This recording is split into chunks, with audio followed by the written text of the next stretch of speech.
Welcome home Pedias, ketemu lagi dengan Kanidia. Kanidia balik lagi nih di section bebas belajar bareng Pedias. Ya, dan sekarang kelas 12 lagi belajar akuntansi ya. Jadi mungkin beberapa video ke belakang, ke depan ya. Nanti beberapa video selanjutnya Kanidia bakal bahasin materi akuntansi, dimulai dari materi akuntansi jasa dulu.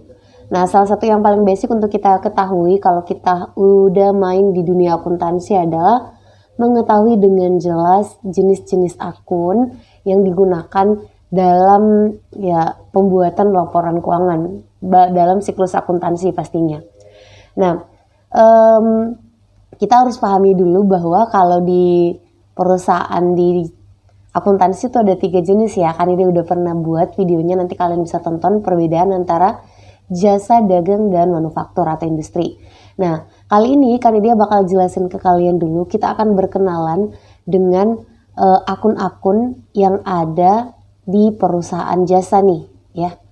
Contoh perusahaan jasa yang mungkin simple kita tahu adalah rumah sakit. Tapi biasanya kalau di soal-soal buku sih pakainya contoh salon atau kayak bengkel kayak gitu. Itu adalah perusahaan jasa. Nah, di perusahaan jasa itu kita bisa mengenal kurang lebih ada 5 geng utama ya, 5 kelompok akun utama. Dan itu yang akan kita bedah di video kali ini ya. 1, 2, 3, 4, dan 5 ya. Apa aja? Kita akan berkenalan dengan akun pertama yang kita kenal dengan istilah harta. Nah, ini punya banyak nama alias sih kalau di akuntansi ya. Nama aliasnya adalah aktiva. Tetapi kalian juga bisa jadi menemukannya dengan istilah aset ya. Jadi harta, aktiva, aset itu semua merujuk ke satu hal yang sama. Itu adalah geng pertama. Jadi nanti ini biasanya kalau di perusahaan jasa kan kita dalam membuat akun ya, kita akan mengenal nomor akun dan ini adalah akun yang nomor pertama. Mungkin kan dia kasih contoh nanti kita bakal punya satu akun misalnya kas. Akunnya itu dimulai dari nomor 1 ya, jadi 111 misalnya. Nah, 1 yang di depan ini itu merujuk pada jenis hartanya, jenis akunnya alias akun harta. Ya, semoga bisa dipahami. Nah, selanjutnya akun kedua yang akan kita temui kalau kita belajar akuntansi perusahaan jasa ya, itu adalah utang ya. Sama kalau di akuntansi dia juga punya istilah lain. Istilah lainnya kalau di Indonesia itu adalah kewajiban. Tulisannya agak kurang ini ya, digedein dikit kali ya. Oke, kayak gini. Nah, selain kewajiban, dia juga punya nama lain kalau di Indonesia itu adalah liabilitas. Ini kan bahasa Inggris ya. Sebenarnya kalau di bahasa Inggris langsung liability aja ya. Karena dia mungkin langsung tulis Inggrisnya aja ya. Liability. Ya, jadi ada utang, kewajiban, dan liability in English. Ya, seperti itu. Untuk yang ketiga, akun ketiga itu adalah akun modal ya. Nah, kalau modal itu nggak ada nama lain sih. Kalau di bahasa Indonesia emang langsung modal aja. Kecuali kalau dalam bahasa Inggris kan dia artinya equity ya, bahasa Inggrisnya ya. Jadi kadang di Indonesia kan jadi ekuitas ya. Serapan dari bahasa Inggrisnya yang merupakan equity ya kalau dalam bahasa Inggris. Kayak gitu, itu akun ketiga. Jadi kalau kalian besok ketemu akun nomornya kalau 3 huruf ya, 311. Nah, ini adalah bisa dijamin ini nomor akun geng modal. Nah, nanti kita akan menjelaskan yang mana sih yang termasuk geng modal, akun-akun apa aja. Lanjut kalau akun keempat, itu kita akan ketemu dengan akun pendapatan. Ya. Kalau bahasa Indonesia sih nggak ada ya pendapatan. Cuma kalau English kita bakal ketemu istilahnya revenue ya. Jadi kalau di akuntansi lebih sering menggunakan revenue dan income ya. Walaupun sebenarnya mungkin sama aja. Lalu yang terakhir ada akun beban ya. Kalau English ini adalah expense, bukan ya, kita lebih sering kalau di akuntansi pakai istilah expense. Jadi ada beban, ada revenue, equity, liability, dan aset. Ini adalah akun utama ya, bisa dibilang 5 akun utama yang akan kita temukan dalam perusahaan jasa. Ingat, di akuntansi ada 3 jenis perusahaan dan perbedaannya makin jauh materi kita, maka kita akan mengenal lebih banyak variasi jenis akun. Kalau di perusahaan dagang, itu ada akun tambahan, penjualan dan pembelian dan teman-temannya. Kalau manufaktur karena kami dia sendiri kuliahnya ekonomi jadi nggak sempet belajar itu, jadi I have no idea tentang itu ya. Teman-teman yang mungkin kuliah jurusan akuntansi atau SMK pasti lebih paham lah. Ya, kayak gitu. Nah, harta, utang, modal, dan pendapatan beban ini adalah kelompok utama. Nah, nantinya dalam membuat siklus akuntansi kita itu tidak hanya harus menggunakan akun utama ini, tapi lebih ke anak-anaknya apa ya? Ini kan geng utamanya nih. Nah, nanti masih ada apa ya istilahnya ya? Ya turunan dari akunnya. Oke, sorry tidak fokus. Nah, kita akan mulai membedah akun pertama nih. The first one adalah akun siapa nih namanya? Ya akun harta. Oke, aktiva atau aset. Kan dia pakai harta aja. Nah, kalau kita bicara tentang akun harta, itu nanti ada beberapa jenis. Nah, kan dia menceritakan dari versi yang common aja ya kita gunakan ya. Nantinya masih ada beberapa tipe lagi nih teman-teman ya. Kita mulai dari tipe pertama, nanti kita akan mengenal ada yang disebut sebagai harta lancar. Ya, dalam bahasa Inggris kita bakal mengenalnya dengan istilah current asset ya. Sama aja ya, current atau current. Si current asset ini apa sih Kak syaratnya? Ya, supaya mudah mungkin kita mengilustrasikan sebuah perusahaan jasa dulu ya, biar enak memikirkannya. Mungkin kita contoh aja salon ya. Nah, di salon itu pasti punya harta ya kan. Kalian bakal bilang, Kak di salon ada alat-alat, itu harta kan? Iya dong. Kak salon punya gedung sendiri, itu harta kan? Iya dong. Ada kendaraan operasional, itu harta enggak Kak? Ya itu semua adalah harta. Tapi di akuntansi, akun harta-harta tersebut masih perlu kita pilah-pilah lagi. Nah, dibagi menjadi beberapa tipe. Tipe pertama adalah harta lancar. Nah, dalam menentukan harta lancar juga nggak random, ada aturannya. Pokoknya kalau kalian mau tahu ini maksimal penggunaannya si harta ini tuh adalah 1 tahun. Jadi kalau kita gunakan secara terus-menerus bakal habis dalam masa 1 tahun paling lama. Nggak lebih dari setahun. Kayak gitu. Nah, sekarang supaya mengerucut, coba dibayangkan kita punya usaha salon tadi dan ada harta yang kalau kita pakai terus-menerus bakal habis nggak sampai setahun, tapi ada juga yang lebih dari setahun. Nah, yang kurang dari setahun itulah yang kita sebut sebagai harta lancar. Harta lancar contohnya apa aja Kak? Ada beberapa. Nah, biasanya kita akan membuatnya berdasarkan kalau di materi ini ya, likuiditas yang paling mudah berubah menjadi uang tunai. Nah, jadi ada level-levelnya teman-teman ya, nggak acak kita buatnya. Level pertama yang paling utama, apa kira-kira harta perusahaan yang paling gampang menjadi uang tunai, yang paling liquid? Ya pasti si uang tunainya itu sendiri ya. Nah, jadi kita akan mengenal, first one kita akan mengenal istilah akun kas.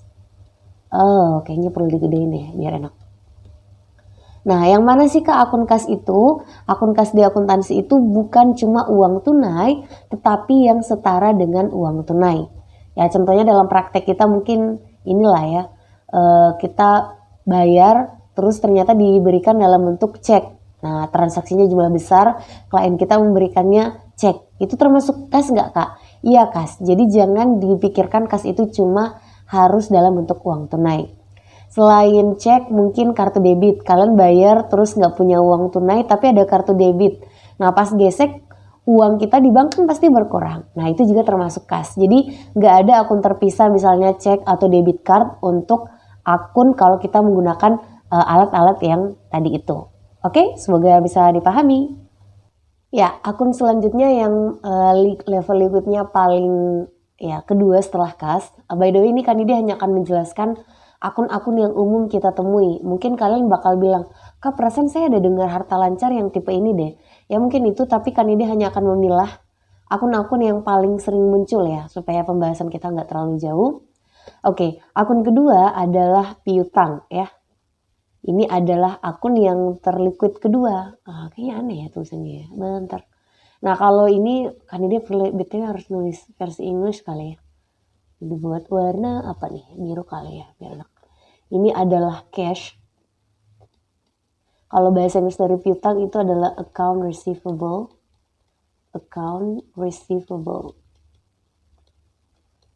Nah ini banyak juga yang kadang masih bingung, Kak, piutang sama utang sama ya Kak atau beda? Nah tentu saja beda dong.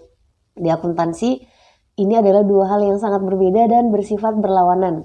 Kita mungkin udah tahu banget kalau utang itu berarti orang lain punya, misalnya kita punya utang nih sama teman kita. Berarti teman kita itu punya uang sama kitanya, ya kan? Nah, kalau piutang itu berkebalikannya, lawannya aja.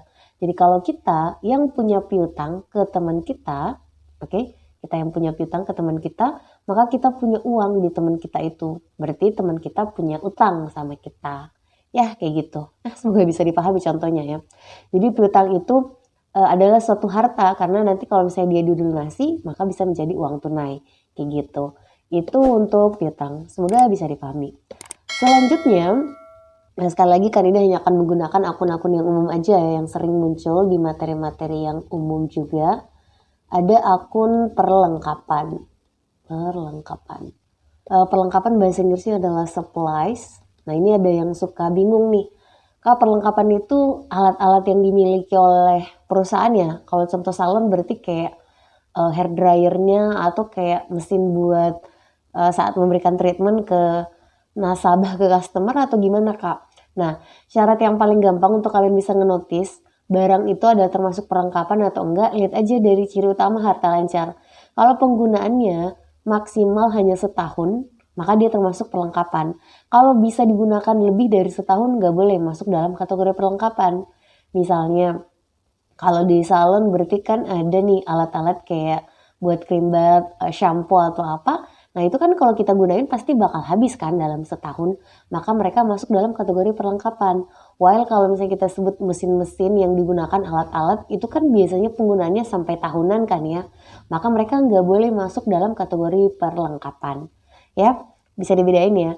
Nanti yang lebih dari setahun itu ada nama akun tersendirinya. Kayak gitu. Nah lalu yang selanjutnya yang paling umum juga nih kita temukan kalau kita bicara harta lancar itu adalah something yang dibayar di muka. Kok something sih Kak?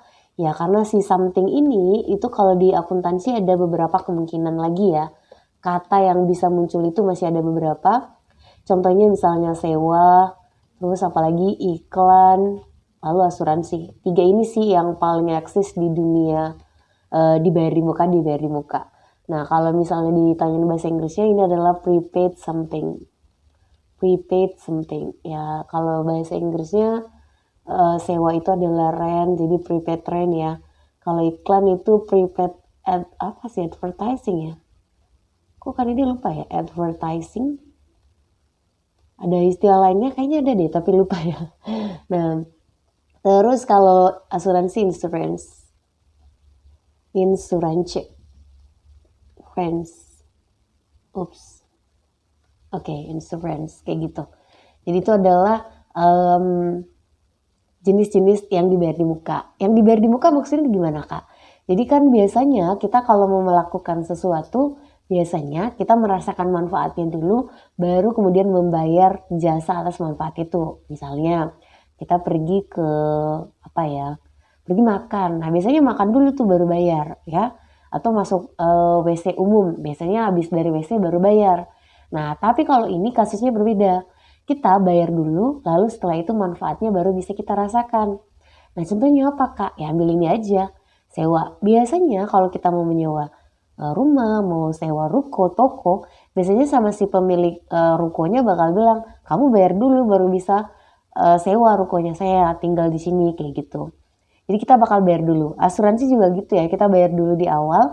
Nanti kalau misalnya ada kendala kita bisa klaim nanti di akhir kayak gitu. Ya, jadi dibayar dulu di awal nanti manfaatnya dirasakan di belakang. Seperti itu. Semoga bisa dipahami. Jadi harta lancar yang lain mungkin masih ada, tapi kan ini ambil yang common aja ya. Ini aja sih menurut Kanida yang paling sering muncul di dunia harta lancar. Yang lain yang masih mau yang tahu ya boleh ditambahkan karena memang banyak sih, ada beberapa lagi tambahannya. Oke, kita akan lanjut ke akun kedua yang masih kategori harta ya.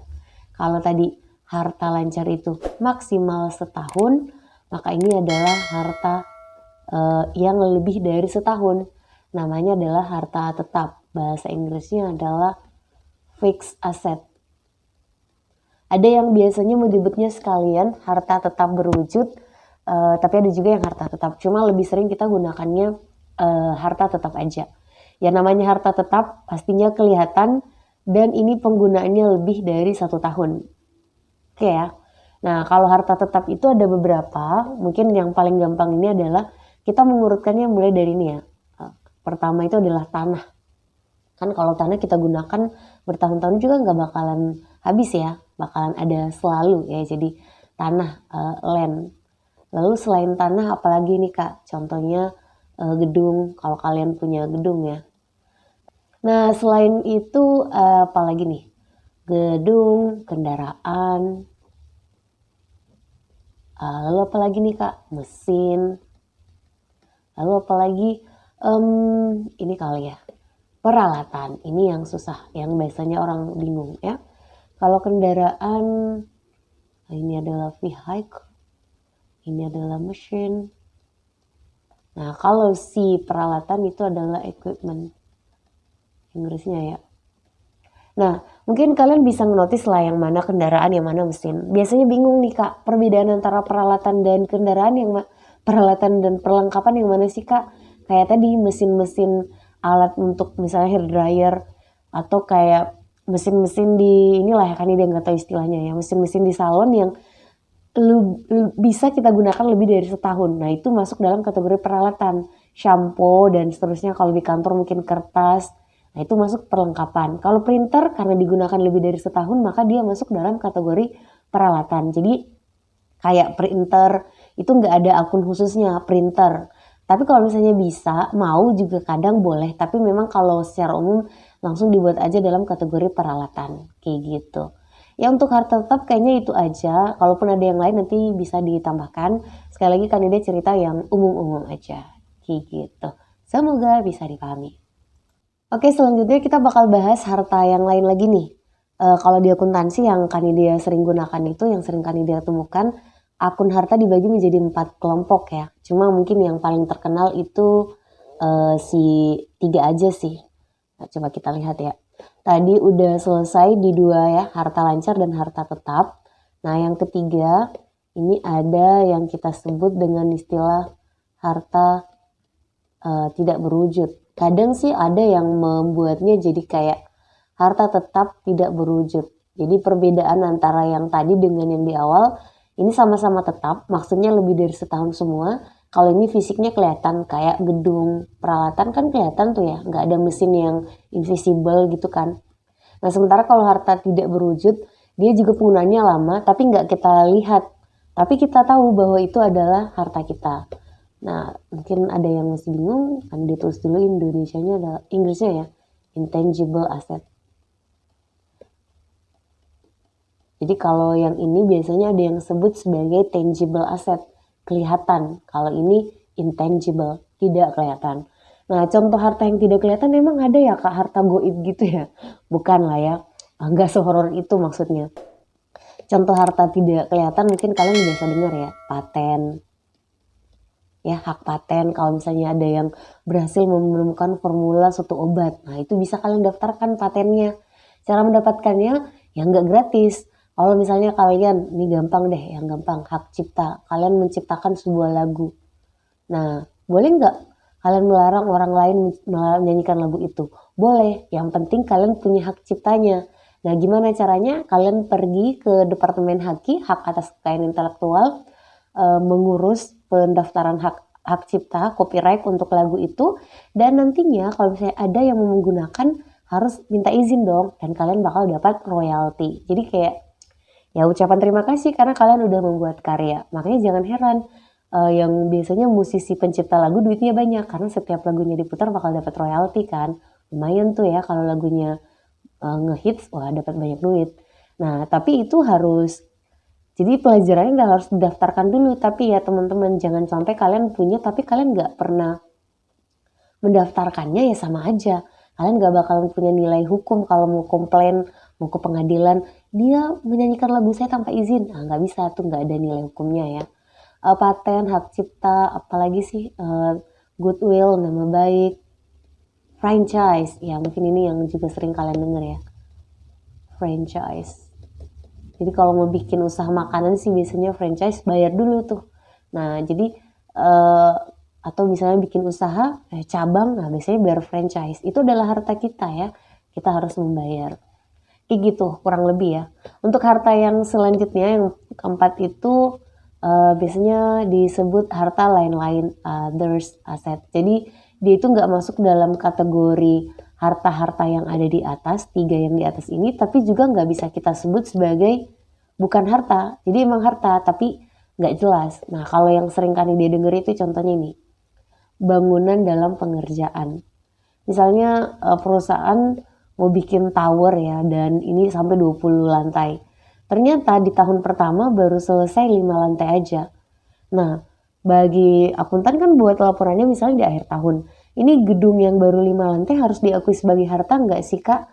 Ya tetap walaupun belum jadi. Nah dia bukan masuk dalam kategori gedung yang tadi di harta tetap, tapi masuk dalam other asset karena masih dalam pengerjaan kayak gitu. Jadi sayang juga kan kalau misalnya kita nggak mengklaim itu sebagai harta. Ya itu tentang harta ya, banyak ya. Ya videonya bakalan panjang, semoga kalian semangat.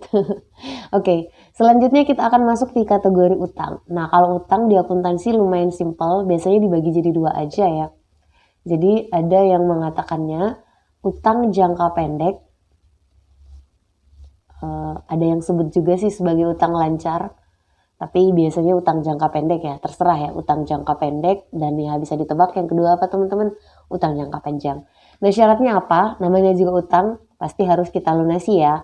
Nah jadi kita bisa ngenotis dia perbedaannya dari situ. Kalau harus dilunasi dalam 1 tahun kurun waktunya, maka dia dalam kategori utang jangka pendek. Contohnya apa nih Kak? Ya biasanya kalau misalnya kita punya utang usaha ya kan, beli mesin sama salah satu langganan ini kan supplier kita tapi belum bayar. Nah itu utang usaha. Mungkin dibayarnya bulan depan. Atau misalnya sama karyawan harusnya dibayar tapi ada kendala dalam misalnya pengisian data sehingga gajinya datanya nggak benar. Nah itu bisa jadi utang gaji. Contohnya kayak gitu. Utang listrik, utang bunga dan seterusnya. Ya mungkin kan dia nggak usah terlalu banyak lah. Lalu yang kedua ya bisa ditebak lah ya. Ini adalah utang jangka panjang yang pelunasannya boleh diselesaikan dalam lebih dari 1 tahun. Ya biasanya sih ini contohnya utang lebih dari 1 tahun. Utang yang kita pinjam di bank ya contohnya ya. Utang yang biasanya boleh dibayar Pak sampai 10 tahun. Nah itu contohnya utang jangka panjang kalau dalam akuntansi. Ini short run liability, ini long run ya. Long term, long run sama short term ya kayak gitu. Kayaknya utang nggak terlalu inilah ya, nggak terlalu kompleks kayak harta. Terus kalau modal lebih simpel lagi nih teman-teman, di sini aja kali ya atau di sebelah dong kan enggak lah. Kalau di modal kita hanya punya secara umum teman-teman ya, kita hanya akan dapat 2 jenis modal ya, 2 jenis akun modal. Akun modal pertama adalah modal pemilik. Biasanya sih kalau di akuntansi disebut titik-titik. Ini artinya disebutkan, ditambahkan nama pemilik. Jadi misalnya modal Anissa, nah kayak gitu. Nah terus modal Anissa itu artinya apa ya? Harta Anissa yang disetorkan kepada perusahaan. Dan ini harus dilaporkan sebagai modal. Nah tapi kalau misalnya Anissa yang bikin salon Kak, terus tiba-tiba suatu masa dia butuh beli cuki-cuki dan gak punya duit nih. Datanglah dia ke kasir salon dan minta duit sama kasir. Sir, bagi 10.000 dong mau beli cuki-cuki nih. Boleh nggak si kasir yang ngasih duit ke Anissa?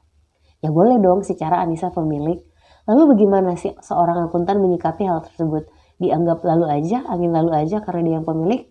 Ya mungkin kebanyakan dalam banyak kasus kita temukan kayak gitu. Tapi sebenarnya kalau kita mau profesional nih ya, mau usaha kita bisa berkembang lebih baik, seharusnya uang 10.000 yang diminta sama si Anissa itu dicatat sama si akuntan. Sebagai apa Kak? Mengurangi modal ya? Enggak, kalau di akuntansi ada akun yang disiapkan yang namanya adalah private ya, private. Nah ini kalau di buku kadang diistilahin pengambilan pribadi. Jadi pemilik mengambil harta perusahaan untuk kepentingan pribadi. Nah biasanya juga ada yang terkecoh, harus ya Kak, Prive itu dalam bentuk uang tunai? Nggak harus. Misalnya Anissa tiba-tiba shampoo-nya habis kan, dan ternyata dia lagi di salon. Udah ngambil sampo di salon aja. Nah, itu juga tetap harus dicatat Prive walaupun dia nggak mengambil uang. Jadi Prive itu nggak harus dalam bentuk uang tunai. Walaupun memang dalam banyak kasus dia berbentuk uang tunai. Ya, seperti itu. Nah, selanjutnya dua akun terakhir ding, ada pendapatan dan beban. Ini simple ya. Nah, perbedaan antara pendapatan dan beban itu kalau mau dibuat simple kurang lebih kayak gini aja lah ya. Pendapatan itu semua penerimaan perusahaan yang membuat perusahaan bertambah duitnya ya. Sementara kalau beban ya yang membuat perusahaan harus mengeluarkan uang, pengeluaran perusahaan lah ya. Nah, kalau di pendapatan sendiri, mereka sih biasanya nggak terlalu membagi-bagi lagi ya.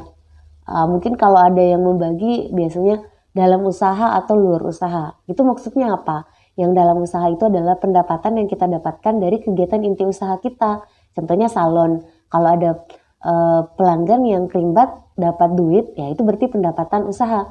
Pendapatan luar usaha itu misalnya salon kita ada 3 lantai. Yang lantai 3 itu kita sewain buat orang karena nggak dipakai buat salon. Nah, uang sewanya itu disebutlah sebagai pendapatan luar usaha. Kita menerima uang tapi bukan dari kegiatan inti usaha kita yang tadi adalah salon, kayak gitu ya. Ya seperti ini bakal jadi video terpanjang ya, tapi kalau mau dipotong juga sedih banget sih. Nah, selanjutnya kalau ada yang nanya, pendapatan itu Kak akunnya ada berapa ya? Akun pendapatan itu sebenarnya beda perusahaan itu beda akunnya ya, kan tergantung. Tapi kita bahas yang mudah-mudah aja ya, yang simple-simple aja. Contohnya biasanya gunakan pendapatan jasa. Mau pakai pendapatan usaha juga boleh. Berarti ini ya dari kegiatan usaha kita. Tapi kadang ada pendapatan lain-lain. Yang paling sering contohnya pendapatan bunga. Perusahaan karena takut duitnya hilang kalau disimpan, maka mereka menyimpannya di bank, menabung di bank. Dan ternyata saat ditabung, bank itu memberikan pendapatan bunga di akhir tahun. Nah, itu juga uang, ya walaupun ya ini kembali ke orangnya ya. Kalau kandidat pribadi menganggap kalau bisa jangan pakai bunga lebih baik. Nah, nanti kalau misalnya diterima si bunganya ini sebagai pendapatan, kayak gitu. Dan masih ada beberapa lah ya, cuma ini mungkin yang paling sering. Jasa bunga, pendapatan sewa, kalau misalnya ya usahanya dari ya dapat duitnya dari sewa kayak gitu. Tapi biasanya sih paling sering cuma digunakan pendapatan jasa aja lah, atau pendapatan beban, pendapatan ini ding, pendapatan usaha. Oke, kita ke akun geng terakhir ya, biar kalian nggak mabok. Kita akan masuk ke beban. Nah, kalau pendapatan itu biasanya nggak terlalu banyak variasinya. Kalau beban dia lebih banyak karena pengeluaran perusahaan itu biasanya posnya untuk banyak kasus kan. Contohnya yang paling yang paling harus kita keluarkan setiap waktu, setiap bulan mungkin ya beban gaji gitu ya. Terus selain beban gaji mungkin kita harus bayar listrik. Nah, biasanya kalau di akuntansi dibuat lengkap aja nih. Kadang paling sering kandidat temukan mereka satu geng nih. Listrik, air, telepon. Boleh dipisah nggak sih Kak? Beban listrik beda, beban air beda. Boleh, nggak ada masalah. Cuma kalau di common yang ini ya, common digunakan yang ini. Misalnya kalian bayar sewa. Nah, bayar sewa deh. Kayak gitu. Terus kalau misalnya ada bunga nih, minjem. Nah, bayar beban bunga. Terus apalagi ya, beban listrik, gaji. Ya kayak gitu-gitulah ya. Kalau ada beban-beban yang harus kalian keluarkan bisa. Nah, tapi kalau misalnya dia bebannya nggak rutin dikeluarkan, biasanya sama perusahaan itu digunakan saja beban lain-lain atau beban serba-serbi. Nah, biasanya kayak itu, serba-serbi. Ini kalian jarang keluarkan dan daripada dibuatkan akun terpisah itu kayaknya aneh, bisa disimpan di beban lain-lain aja. Kalau ada pengeluaran tidak terduga dan ya nggak rutin, di sini aja. Kayak gitu. Ya kayaknya itu aja untuk jenis-jenis akun ya. Next kan dia bakal buatin penjelasan untuk bagaimana cara menentukan. Oh astagfirullah, iya kan dia lupa nih teman-teman, ini penting ya. Di akun harta tetap. Di akun harta tetap ada satu akun yang juga harus kita tahu. Namanya adalah akumulasi penyusutan titik-titik. Kenapa pakai titik-titik? Karena di belakangnya itu boleh menggunakan beberapa akun yang lain ya. Akunnya apa Kak? Jadi di akuntansi udah kali dia pernah buatin sih tentang penyusutan, nanti kali dia simpan linknya, kalian bisa cari juga. Jadi penyusutan itu artinya adalah bukan fisiknya yang menyusut ya, tapi nilai dari suatu aset, suatu harta. Misalnya kita beli kendaraan harganya awalnya 700 juta. Kalau dipakai setahun, kira-kira nilai dari kendaraan itu masih 700 juta atau udah nggak 700 juta lagi? Pasti udah nggak 700, pasti udah nggak 700 juta lagi ya, pasti berkurang. Nah, pengurangan nilainya itulah yang kita sebut sebagai penyusutan. Nah, perlu kita untuk laporkan. Biar apa? Biar kita tahu bahwa harta kita udah nggak sebanyak itu. Bayangin kalau kalian selalu percaya diri, kita masih ada kendaraan nih nilainya 700 juta. Karena data laporan keuangan kayak gitu. Ternyata saat kita butuh dana dan harus menjual, ternyata cuma laku 100 juta. Padahal kita punya utang 600 juta misalnya. Itu kan bakal bingung nyari 500 jutanya kemana. Karena kendaraan nilainya sudah tidak realistis lagi kalau tidak disusutkan. Jadi penyusutan itu sangat penting. Nah, biasanya di akuntansi digunakan istilah depresiasi, itu nama lainnya. Ini istilah akuntansinya, penyusutan itu istilah Indonesianya. Kayak gitu. Akumulasi penyusutan bisa untuk semua aset kecuali tanah. Tanah adalah satu-satunya harta tetap yang tidak akan menyusut. Karena nggak ada ceritanya makin kesini harga tanah makin murah. Dalam banyak kasus umum ya, kalian jangan kasih cerita, Kak ada daerah di sana katanya berhantu. Makanya harga tanahnya makin murah. Ya, itu berarti kasus yang tidak umum ya. Kita ngomongin yang umum-umum aja. Ya selanjutnya nanti kan dia bakal buatin video yang super singkat aja. Mungkin kalian masih galau. Debit dan kredit untuk masing-masing akun ini yang mana itu bisa diselesaikan dalam 1 menit aja. Jadi tunggu video Kanida yang super singkat untuk materi itu. Thank you udah nonton. Semoga bisa nonton sampai akhir. Insya Allah Kanida bakal banyakin soal materi buat materi akuntansi ya. Semoga bermanfaat. Kalau bermanfaat boleh di-share ke temennya. Dan jangan lupa selalu bersyukur, Pedias. Sampai jumpa di video Kanida yang lain. Assalamualaikum.